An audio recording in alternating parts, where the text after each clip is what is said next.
الفيديو ده انا احترت اعمله في المكتب ولا اعمله في البيت ولا اعمله في الشارع، لكن فريق المونتاج صراحه اقترح عليا ان انا لازم اعمله في مكان هادي. طبعا انتوا عارفين ان انا عملت فيديوهين قبل كده على موضوع السكن ومعاناه السكن وعذاب السكن وفي ناس فهمتني غلط كتير وقالت يعني انت عمال تقول لنا استراليا واستراليا جميله وانت يا عم مش لاقي سكن. يا جماعه بس قبل ما تحكموا على حاجه خلينا نقول ان انا بدخلك في جوله معايا علشان لما تيجي ان شاء الله تبقى عارف والله. المهندس محمد يعني لما دخل الباب ده مثلا عمل تشيك على الجزئيه دي. ده لما دخل ده في ناس بدل ما تتفاجأ بعد كده تروح تلاقي فيه قدامك 20 واحد فتقول يا نهار ابيض، لا لا لا لا انا ما كنتش. فانا بحب اعيشك الحاله دي. انا كنت ناوي اعمله في الشارع ونتكلم معانا، بنتكلم زي ما بنتكلم وندردش وكل حاجه، بس انا بصراحه قلت خلينا اتكلم معاكم بشكل هادي على اساس لو الاسر يعني قاعده في البيت دلوقتي قبل ما تسافر ان شاء الله وماسكه الورقه والقلم تبقى يعني مرتبه الخطوات بتاعتها، علشان انتوا عارفين ان معظم الكلام بتاعنا في الشوارع بيبقى اكتر منه ترفيه وبيبقى فيه معلومات وكل حاجه، بس لا خلينا نهدى شويه في الموضوع ده. انا عايزك بقى كده حضرتك او حضرتك تمسك ورقه وقلم معايا. اول حاجه تقرر تعملها ان انت تنزل اير بي ان بي لو هو مش موجود عندك. لو انت متعود على الاير بي ان بي وعارف بتحجز ازاي فتمام جدا، ما عنديش اي مشكله. ممكن يمشي زي ما انا كان معايا كده في الاول. اول ما رحت كنت لوحدي، فيعني حجزت هناك بيسموه موتيل يعني او موتيل يعني تمام، الدنيا تمام يعني.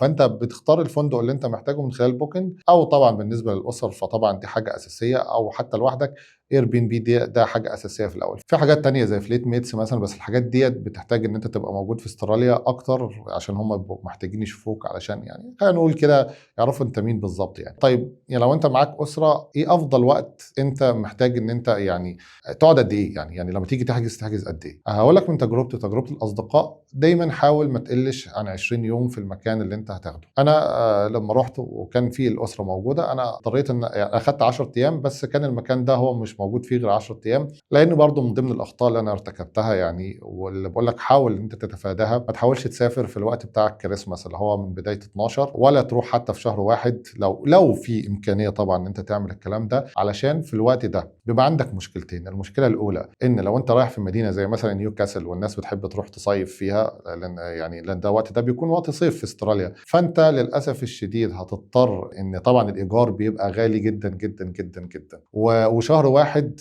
برضو هيتعكس عليك ان انت حتى لو اخدت مكان هتضطر ان انت تقعد وقت اطول، لان الوقت ده هو وقت التجهيز للمدارس، فطبعا بيبقى الناس كتيره جايه من مدن تانية فعايزين سكن، فبيبقى في زحمه جدا. هو افضل وقت صراحه يعني تيجي فيه اللي هو الوقت اللي هو يعني من بعد شهر 3 كده، شهر 6 شهر 7 اللي هو بدايه السنه الماليه، بيبقى وقت ممتاز. طبعا ده لو انت مش مضطر ان انت تيجي في شهر 12 زي ما بيحصل مع ناس كتير، وبيبقى لها اسباب كتيره جدا. ممكن يكون اللوج بتاعك اصلا او الفيرست انتري بتاعك لازم يكون في شهر 12، فانت مضطر ان انت تسافر، مش هينفع ان انت يعني لازم تدخل انت والاسره. طب دخلت انت والاسره اخدت مثلا وليكن 20 يوم.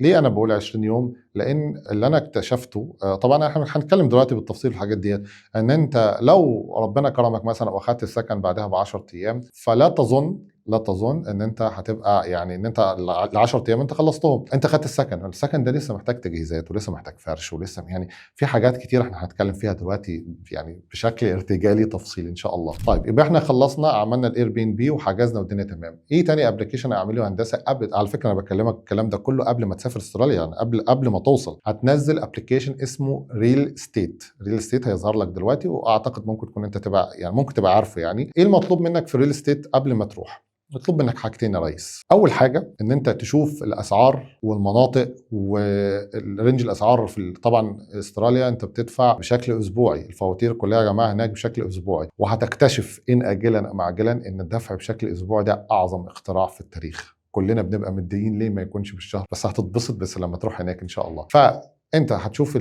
الاسعار وهتحدد المنطقه اللي انت رايح فيها او المدينه الولايه، طبعا كل الحاجات دي متروكه لكل شخص على حسب الشغل بتاعه وعلى حسب الفرص والى اخره. تاني حاجه هتعمل ابلكيشن داخل الريل استيت. طيب في مشكله هنا الناس بتقع فيها. ايه المشكله يا باشا اللي انت بتقع فيها؟ ان انت بتعمل ملف ليك انت لوحدك او ليكي انت لوحدك. استراليا لا يعترفون يعني ما بيعترفوش بالشخص الواحد. استراليا بيعتبر ان انت وزوجتك انتوا بارتنرز، يعني انتوا الاثنين شركاء. فانت لما تيجي تعمل ابلكيشن لازم زوجتك تنزل الريل استيت عندها على الموبايل، وانت كمان تنزل الريل استيت على الموبايل.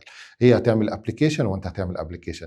يعني ايه الكلام ده؟ يعني ايه ابلكيشن اصلا؟ يعني استراليا، انا ما اعرفش الدول الثانيه فيها ايه، بيعرفوا عنك كل حاجه حرفيا. الابلكيشن ده هينطلب منك السي في بتاعك، وهينطلب منك الاتش ار ليتر، وهينطلب منك البي سليب، وهينطلب منك الحسابات البنكيه. كل الحاجات ديت بيسموها الاوراق الداعمه ليك. يعني حط نفسك مكان الملاك هناك، وانا بصراحه بدات اعذرهم في الحته ديت، وان كنا عانينا منها. ان انت لسه جاي جديد، انا ما اعرفش عنك حاجه، ما اعرفش انت ملتزم في الايجار ولا لا، ولا ايه المشكله اللي عندك. وواحد تاني هو مستقر بياخد وراتبه شغال والدنيا تمام، فطبعا يعني الطلب اكتر من العرض، فده طبعا بيعمل ازمه كبيره. فانت لما بتيجي تروح السكن ما بتلاقيش نفسك لوحدك. انت هنا في الدول العربيه مثلا، على سبيل المثال، مثلا لو كنت في السعوديه او في الامارات او في مصر، لما بتروح بتشوف السكن، بتقول لا والله السكن ده مش عاجبني، انا ممكن اروح اشوف سكن تاني. لكن هناك في استراليا انت بتلاقي معاك حرفيا، ممكن تلاقي معاك 10، ممكن تلاقي معاك 5، ممكن تلاقي معاك 15، ممكن تلاقي معاك 20. فطبعا المالك لما بيجي يشوف الابلكيشنز اللي متقدمه له، اكيد مش هيختارك انت. هيختارك انت بناء على ايه؟ بناء على كل الاوراق انت بتحاول تثبت حسن النيه. في موضوع اثبات حسن النيه ده في كلام كتير، يعني من خلال التجارب. انت في ناس بتقول لك والله لو افترضنا ان انت في الاسبوع ب $500، فانت ممكن تزود مثلا 10 كمان، مثلا تخليها 510، على اساس يعني تقول يعني ايه، ان انا عندي ميزه وان انا صادق. واوعى بقى، يعني ده نصيحه مني ليك، اوعى تروح تقول الايجنت ده يا جماعه، النظام في استراليا ما بيكونش منك للمالك، انت بيبقى في وسيط. يعني ايه وسيط؟ يعني هي كده زي اللي هي الريل استيت، او لو بالبلدي كده، اللي هي الايه، مكاتب الوساطه العقاريه يعني، بس هناك بشكل منظم وبشكل قانوني علشان يحفظ الحق ليك وللمالك. طيب اوعى تروح تقول للايجنت والله انا مستعد ان انا ادفع 3 شهور. مفيش حد يا جماعه هيسمع الكلام ده وهيقول لك انت ازاي تقول حاجه زي كده، لان دي حاجه اولا غير قانونيه. تاني حاجة أصلا، يعني اللي اكتشفته بعد كده، إن المالك الإيجنت لما بيبعت له الفلوس بتاعته بيبعتها له أسبوع بأسبوع، وماكسيموم هيدي له أسبوعين. فأنت لما تيجي تقدم له 3 شهور، هو أصلا بالنسبة له دي مش ميزة. لكن الميزة بالنسبة لك أنت، لو أنت لسه مستجد، تقدر إن أنت كل واحد على حسب مقدرته ممكن يزود 10، يزود 20، بس ما تزودش يعني عن الرينج الطبيعي اللي هو من 10 ل $15 يعني. تمام، ده كله تمام. انا طبعا عشان بتكلم معاك بشكل ارتجالي، فانت امسك الورقه والقلم، وبعد كده ابدا لخص برضو كل الكلام اللي انا قلته يعني. طيب خلصنا من موضوع الريل استيت وعملنا الابلكيشنز وكل الكلام ده، هنيجي لمرحله اسمها مرحله الانسبكشنز. يعني ايه الانسبكشنز؟ يعني الملاك او المكاتب او الايجنتس بتحط اعلانات، البيت كذا والانسبكشن يوم كذا الساعه كذا، فانت بتدخل تضغط وتعمل انسبكشن. في حاجتين، لا اما هم بيكون موجود فيه المواعيد وبالتالي الابلكيشن بيبعت لك، او ان انت بتعمل زي استفسار وهم بعد كده بيبعتوا لك زي رساله او يتصلوا بيك يقول لك الانسبكشن يوم كذا. وما تقلقش يعني الانسبكشنز شغاله على طول باستمرار. طيب ده كمان هيودينا لحاجه مهمه جدا، وللاسف انا شخصيا غلطت فيها وما كنتش فاهم هي ايه اصلا او بتتكلم عن ايه. كل الناس بتتكلم على ريل استيت ريل استيت. في حاجه تانية اهم من ريل استيت يا جماعه، اللي هي حاجه اسمها تو ابلاي زائد تيننت اب. يعني تو ابلاي ده انا هسيب لكم طبعا اللينك في التعليقات. ايه التو ابلاي ده؟ كل البيوت والشقق بتقدم، او 90% منها بتقدم عن طريق تو ابلاي، مش ريل استيت. الريل استيت المرحله بتاعته بتنتهي عند الانسبكشنز، وفي ساعات في حاجات تبقى من خلال الريل استيت، لكن 90% من التقديمات بتحصل على تو ابلاي. طب انت بتقول لنا الكلام ده ليه هندسه واحنا لسه اصلا ما سافرناش؟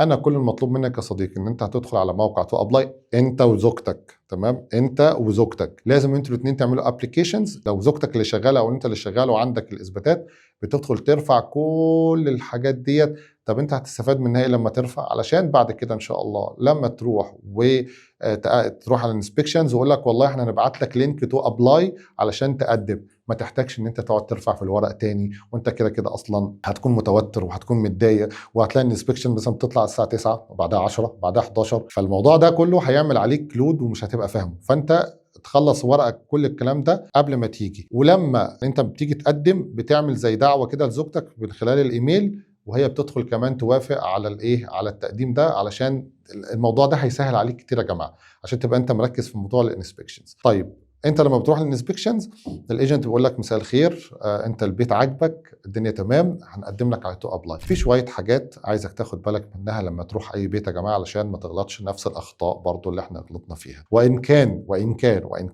كان البيت الاول هو الذي سيناديك ولست انت الذي ستختار. ركز في النقطه ديت، علشان لو جالك البيت ما تقولش لا انا البيت ده مش عاجبني. معظم الناس اللي بتبقى جديده ما بيكونش عندها اختيارات طبعا زي الناس اللي قاعده مستقره. اول ما تدخل البيت ركز في المفاصل، ركز في الشباك وانت بتفتحه، ركز في البويه اللي موجوده، في حاجات كتيره كده لازم تركز فيها. مش مجرد انت تبص الله الاوضه دي حلوه، الاوضه دي حلوه، ده الدنيا تمام خلاص انا كده زي الفل. لا، ركز وافتح الباب والاوكر والحاجات دي كلها مهمه جدا. وزي ما قلت لك انت كجديد فانت محتاج بيت تسكن فيه، فدام انت محتاج بيت تسكن فيه فبالتالي يعني الاختيارات مش هتبقى عندك افضل حاجه. طيب انت بعد ما قدمت على تو ابلاي وبتنتظر، فتره الانتظار قد ايه هندسه؟ والله بص، في ناس قدرت توصل للبيت في 5 ايام، وفي ناس قدرت توصل للبيت في 10 ايام. انا خدت بيت بعد 10 ايام، في ناس بعد 20 يوم، في بعد 5، على حسب زي ما قلت لك الموسم اللي انت جاي فيه. اللي جاي في شهر 12 غير اللي جاي في شهر 7، غير اللي جاي في شهر 10، غير. ولكن في النهايه انت ان شاء الله هتاخد السكن بتاعك، ما تقلقش من النقطه ديت. انا عايز اطمنك،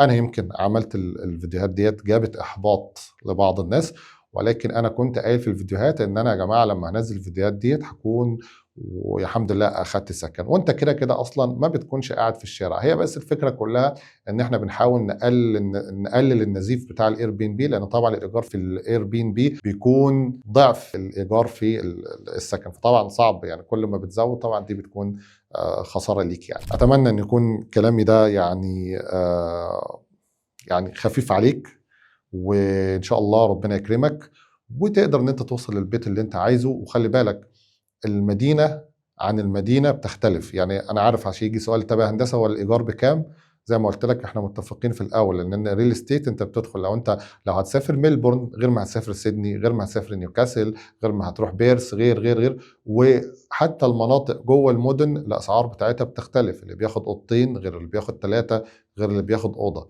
فكل الكلام ده محدش هيقدر يديك الرينج بتاعه او يعني التفاصيل بتاعته من فين لفين. انت اول خطوه زي ما قلت لك في الريل استيت تدخل عليها وتظبط كده وبس. انا كده تقريبا خلصت. اتمنى ليك التوفيق يا حسن، واشوفك على خير. ولو عايز تيجي نيوكاسل فانا اكيد ان شاء الله هكون بانتظارك، احنا وكل الشباب.